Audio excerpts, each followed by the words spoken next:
కండో మీద వేసుకొని వచ్చిన మహనీయులు వీళ్ళంతా జీవితాలు త్యాగం చేశారు మన బతుకుల కోసం. పూలే మహాత్ముడు లేకంటే ముందు ఈ శూద్రులకు చదువుకోవడానికి హక్కు లేదని చెప్పి మనం చదువుకున్న నాలుకలు కోసేసి చెవులలో సీసం పోసి తల కిందగా పెట్టి నరికేసినటువంటి పరిస్థితుల్లో మొట్టమొదటిసారి ఈ మహాత్ముడు చదువుకున్నాడు. ఆయన ముదిరాజు కులస్తుడు. మహాత్మా జ్యోతిరావు పూలే ముదిరాజు కులస్తుడు.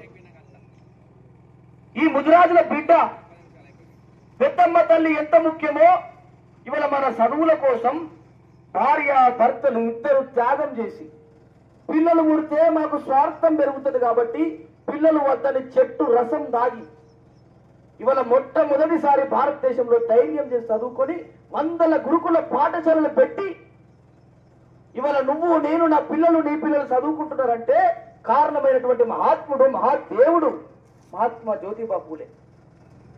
ఇవాళ సర్దార్ సర్వాయి పాపన్న గౌడ్